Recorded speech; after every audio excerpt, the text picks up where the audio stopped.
வணக்கம். நல்லா இருக்கீங்களா எல்லாரும்? ஒரு கணக்கு டீச்சர் என்ன பண்ணுறாங்க, அடுத்த நாள் எக்ஸாம் பிள்ளைங்களுக்கு வச்சுருக்காங்க.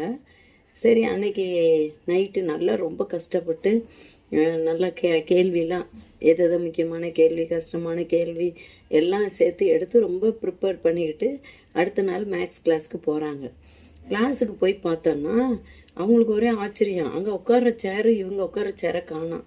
எத்தனை நாள் காண்டில் இருந்தானுங்களோ தெரியல. பார்த்தா சேர் வந்து ஃபேன் தொங்குற அந்த ஹூக் வச்சுருப்பாங்க இல்லையா, அதில் கட்டி தொங்க விட்டுட்டான். எவனை கட்டி தொங்க விட்டுட்டான். இப்போ டீச்சர் பார்க்குறாங்க. பார்த்துட்டு சரி, இந்த வேலையெல்லாம் இவங்க என்ன கேட்டாலும் எவனும் சொல்ல மாட்டான், அதனால ஒன்றும் பேசலை, அமைதியாக என்ன பண்ணாங்க அப்படின்னா, சரி எல்லாம் எக்ஸாமுக்கு ரெடி ஆகிட்டிங்களா, எக்ஸாம் வைக்கலாம். சரி, 3 கேள்வி தான் கேட்பேன். அந்த 3 கேள்விக்கும் நீங்கள் சரியான விடை எழுதிட்டீங்க அப்படின்னா இந்த வருஷம் ஆனுவல் எக்ஸாமே நீங்கள் எழுத வேண்டாம், ஜாலியாக இருக்கலாம். இதை தான் நான் ஆனுவல் எக்ஸாமுக்கு எடுத்துக்கிறேன் அப்படின்னே பசங்களுக்கு ஒரே சந்தோஷம். 3 கேள்வி தான், பரவாயில்ல, ஒரே ஜாலி அப்படின்னு சொல்லிட்டு ஒரே சந்தோஷமாக இருக்கானுங்க. உடனே கணக்கு டீச்சர் போர்டில் எழுதுகிறாங்க. முதல் கேள்வி, இந்த சேர் தொங்குது இல்லையா, அதுக்கும் தரைக்கும் எவ்வளோ தூரங்கிறத சென்டிமீட்டரில் கணக்கிடவும் அப்படின்னு சொல்லி. இது என்ன எவ்வளோ ஈஸி இது அப்படின்னு. ரெண்டாவது கேள்வி என்ன அப்படின்னா, அந்த நாற்காலி தொங்குது இல்லையா, அதனுடைய விட்டம் எவ்வளவு அப்படின்னு சொல்லி கேட்குறாங்க கேள்வி. ரெண்டாவது கேள்வி இது.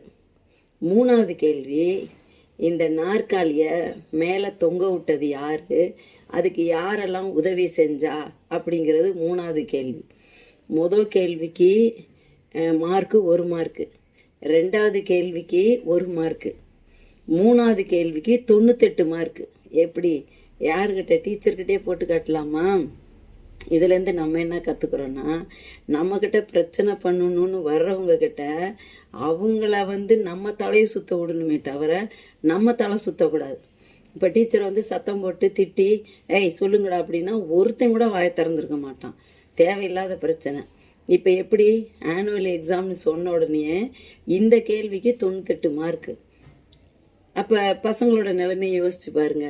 இது மாதிரி தான் நம்ம இருக்கணும். நம்ம வர்ற பிரச்சனையை கூலாக சால்வ் பண்ணுமே தவிர நம்ம பதட்டப்பட்டு, பதறாத காரியம் சிதறாதுன்னு சொல்கிறாங்க பார்த்தீங்களா, அது மாதிரி பதட்டப்படக்கூடாது.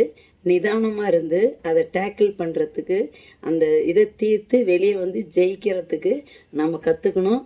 அதை நீங்களும் கற்றுக்கங்க, நானும் கற்றுக்கிறேன். நம்ம எல்லாரும் சேர்ந்து வெற்றி பெறுவோம். எல்லாருக்கும் வெற்றி பெற வாழ்த்துக்கள். நன்றி, வணக்கம்.